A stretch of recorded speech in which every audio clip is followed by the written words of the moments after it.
Halo semuanya guys, kembali lagi sama gue Aldo di Detektif Aldo. Dan hari ini gue kembali lagi dengan sebuah topik yang cukup menarik ya. Karena di video kali ini gue mau ngomongin soal Nusret Gouche alias si Salt B. Kalau kalian tahu ya, yang megang Piala Dunia itu, yang sempat ngetop banget ya di Instagram ya. Karena memang juga gaya nabur garamnya dia yang antik banget dan beda dari orang biasanya nabur garam. Tapi kalau dulu itu dia terkenal sama gaya nabur garamnya yang begitu, akhir-akhir ini tuh Doi itu mulai terkenal sama kontroversinya di beberapa banyak event.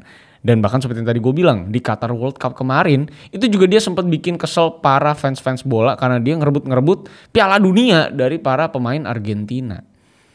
Bagaimana kisahnya dari si Nusret ini, yang konon katanya sudah mulai bangkrut guys restorannya. Let's begin the case guys. I lost myself.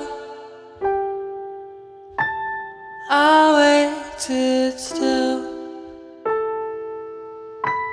for a glimmer to arrive. I know it will. Salt B, seorang pria yang sempat dan bisa dibilang masih jadi fenomena yang luar biasa di internet, produk internet ya.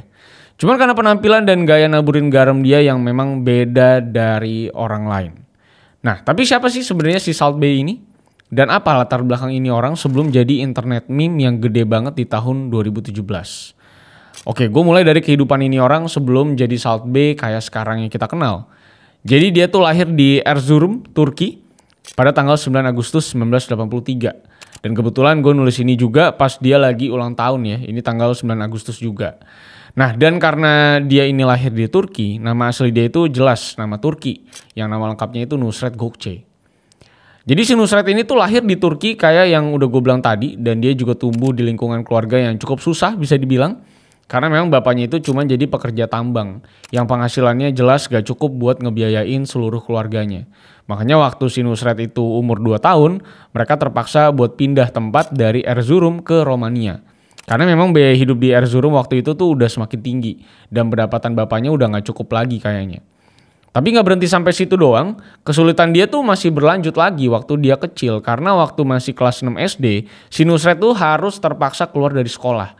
Lagi-lagi karena keadaan ekonomi keluarganya yang kurang baik, yang padahal mereka itu udah pindah ke daerah yang lebih ekonomis dari yang sebelumnya. Jadi emang keras banget ini orang hidupnya pas kecil, apalagi dia keluar juga bukan di waktu SMP atau SMA. Tapi waktu masih kelas 6 SD lu bayangin. Makanya begitu keluar dan udah gak bisa lanjutin sekolah, si Nusret tuh juga langsung kerja serabutan di beberapa tempat buat dapetin duit. Dan kalau kalian pada bingung kenapa bisa kerja begitu aja padahal masih di bawah umur, ya harus diingat juga itu dia tinggal di wilayah yang cukup pinggiran.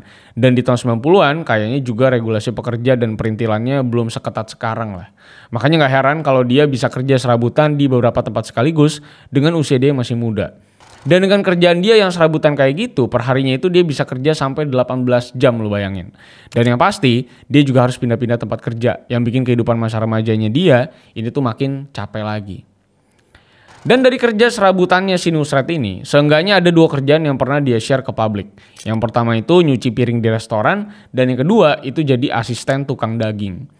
Dan di sini harusnya kalian udah mulai nangkep nih arahnya kemana. Dan kelihatan inspirasional banget kan ini orang gitu ya. Dan inspirasinya datang dari mana. Dan benar aja, si Nusret juga ternyata nunjukin kecintaannya ke salah satu pekerjaan dia. Yang harusnya kalian juga bisa tebak, yaitu adalah sebagai tukang daging. Jadi walaupun dia ngelakuin kerjaan ini karena terpaksa keadaan, ternyata secara gak sadar dia tuh jadi cinta sama pekerjaan ini. Dan malah jadi keterusan sampai sekarang seperti yang kalian tahu. Nah tapi sebelum ke titik yang sekarang ini yang jadi terkenal ini, pasti ada dong kisah motivasi lain yang dia ceritain. Karena walaupun gak banyak cerita detail soal perjalanan ini orang setelah remaja, tapi di tahun 2007 sampai tahun 2010 itu dia sempat kerja di banyak restoran. Dari mulai yang ada di Argentina sampai ke restoran-restoran yang ada di Amerika Serikat. Dan bahkan setelah dia punya cukup uang, dia itu mulai keliling Argentina buat ngunjungin tukang daging dan restoran-restoran steak yang ada di sana. Yang bahkan ngabisin semua duit di rekeningnya. Padahal sisanya di waktu itu kagak sampai 10 juta rupiah lah kalau dikonversiin. Tapi karena memang sebegitu sukanya dia sama yang namanya perdagingan ini, makanya gak heran kalau ini orang sampai rela-relaan buat ngabisin sisa tabungannya buat nyobain steak-steak. Dan bahkan waktu di Amerika, dia itu kerja selama 3 bulan dengan visa kerja. Dan di sana itu, dia sama sekali kagak dibayar Jack demi pengalaman perdagingan ini. Dan titik balik yang paling besar tuh sebenarnya ada di tahun 2010. Karena waktu itu dia pulang ke Turki dan dia mutusin buat ngebuka steakhouse sendiri yang punya nama Nusret. Yang dimana kalau dibaca itu jadi kayak nama dia. Dan ET sendiri juga punya arti daging. Jadi daging Nusret gitu ya. Namanya ya kira-kira gitulah. Nah tapi balik lagi di usia yang ke-27-nya ini si Nusret ini nggak cuman pede juga sama keahliannya doang. Tapi dia juga beruntung. Karena kalau tadi gue bilang dia tuh gak digaji dan gak punya banyak duit sebenarnya, si Nusret ini tuh ketemu sama Ferit Şahenk yang adalah salah satu orang paling kaya di Turki. Jadi ibaratnya si Nusret tuh ketemu angel investor di waktu yang sangat tepat. Dan dia bisa dibilang kerjasama mereka tuh. Dan memang kerjasamanya cukup berhasil kalau kita lihat di masa sekarang ini. Karena selain buka di Istanbul nih si Nusret ini, mereka juga bisa buka steakhouse mewah di kota-kota yang di negara-negara lain, kota-kota besar. Seperti kayak di Ankara, Dubai, dan bahkan sampai ke Doha juga. Nah kalau kita lihat Salt Bae yang sekarang, si Nusret ini tuh sebenarnya nggak terkenal dari sekedar restorannya yang mahal doang. Tapi ya karena personanya si Salt Bae, yang udah jadi internet meme kayak yang lu pada tahu. Jadi di tanggal 7 Januari 2017, dia tuh tiba-tiba meledak di internet setelah ada video OG-nya dia nih, atau originalnya dia di Instagram. Jadi buat yang nggak tahu, di videonya itu dia tuh motong-motong steak tomahawk dan nabur garam ke atas steaknya dengan gayanya dia. Terus ya udah sesimpel itu doang videonya dan viral. Cuma memang gayanya ini orang memang tuh cukup unik dan beda dari chef kebanyakan yang kesannya agak formal gitu ya. Karena dari mulai pakaiannya ikonik ya kan, body fit gitu, dari cara motongnya yang suka mukul-mukul talenan, sampai dia juga nabur garamnya sampai kena siku dia. Yang sebenarnya ya agak jorok juga kalau dipikir-pikir. Tapi itu akhirnya jadi persona yang spesial dan akhirnya dia bisa jadi terkenal karena itu. Nah makanya setelah video itu keluar, ini orang tuh jadi bener-bener meledak banget dan jadi bahan omongan masyarakat di internet. Dari yang muji-muji daging mewahnya sampai ngecengin dia juga ada semua tuh netizen. Karena kan emang agak antik aja ini orang kelakuannya sebagai tukang daging gitu kan. Tapi memang walaupun banyak yang ngecengin dan ngebully dia di internet dengan personanya yang aneh, restorannya dia ini akhirnya makin rame dan jumlah pengunjungnya itu juga makin banyak. Karena emang orang-orang kaya itu pada nyari atraksinya si Nusret ini buat motong-motong dan nabur garamnya. Jadi rame banget. Dan juga si Nusret ini nyuapin juga potongan daging ke mulut yang makan gitu. Dan kayaknya kalau dia yang servis harganya juga beda ya. Dan cabang-cabang restorannya semenjak itu juga makin banyak. Karena memang mereka tuh akhirnya bisa ekspansi ke negara-negara lain. Dari mulai Yunani, Qatar, Saudi, Inggris, dan bahkan sampai ke salah satu kota terbesar di dunia, yaitu adalah New York. Besar dalam tanda kutip maksudnya kehidupannya. Dan gak sampai di situ doang. Dengan sosmed yang makin berkembang dan makin mudah juga buat nyebarin informasi dan diakses, restoran Nusret ini juga jadi makin terkenal. Setelah banyak artis yang makan dan foto-foto di sana sama si Nusret. Jadi dari mulai DJ Khaled, David Beckham, dan bahkan sampai Leonardo DiCaprio itu pernah makan dan dipotongin dagingnya sama si Nusret. Nah tapi kalau dari tadi itu kayaknya ini orang tuh cukup menginspirasi dan kayaknya kelihatannya tidak bikin masalah macam-macam gitu ya. Nah sebenarnya masalahnya apa yang pengen gue bahas di sini? Yang ngebuat si Salt Bae ini akhirnya dibenci sama banyak orang sekarang. Oke.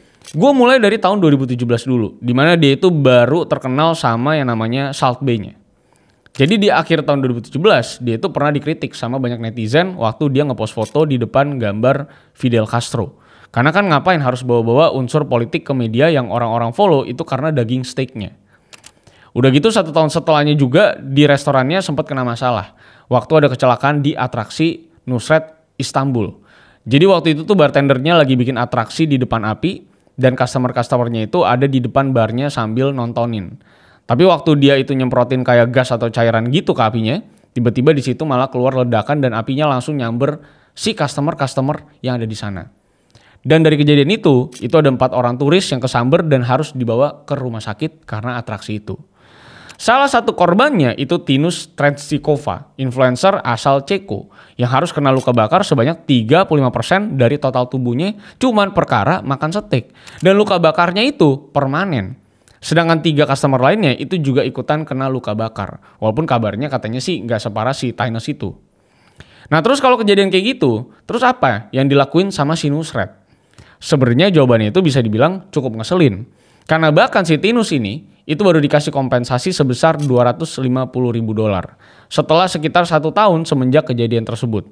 Dan seluruh bukti dari CCTV dan foto-foto yang ada itu juga dihilangin sama pihak restoran Nusret. Jadi setelah dia udah kena luka bakar dan harus bayar biaya rumah sakit sendiri, dan baru diganti gitu ya. Ini restoran juga baru menggantikan sekitar $250.000. Itu juga ternyata lama karena setahun setelahnya.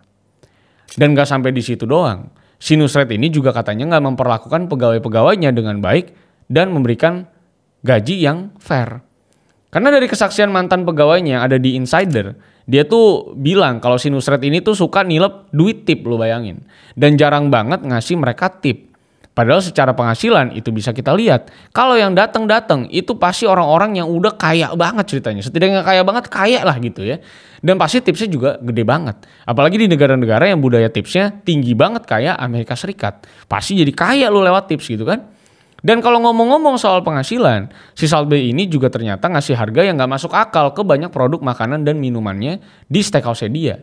Jadi dari mulai energy drink Red Bull itu ada yang kena charge sebesar 40 pounds lebih, lo bayangin. Itu hampir berarti 700.000.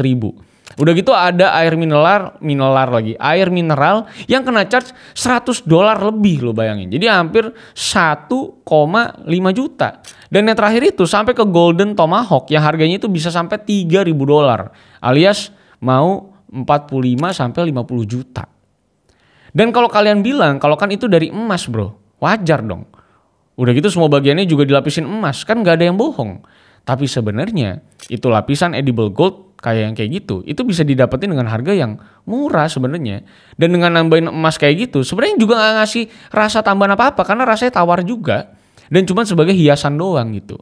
Dan kalau kalian gak percaya juga, kalian bisa cek sendiri channelnya Guga Foods yang udah ngereplika golden steak yang ada di Nusret. Dan total dari emas lembaran yang mereka beli buat ngebuat ulang itu steak, itu juga kagak sampai $10, Jack, untuk urusan emas-emasan ini. Jadi emang sebenarnya walaupun makanannya itu bisa dibilang cukup eksklusif dan high class terlihatnya, tapi patokan harganya si restoran Nusret ini itu tetap terlalu tinggi. Dan banyak review juga yang bilang kalau rasanya sebenarnya biasa banget dibanding dengan harganya yang luar biasa sekali. Dan gak cuma dari sikap dan harga makanan si Nusret doang yang mungkin kurang bener dan terlalu mahal bagi sebagian orang mungkin kan. Karena kan ada orang yang mungkin gak nganggap itu mahal.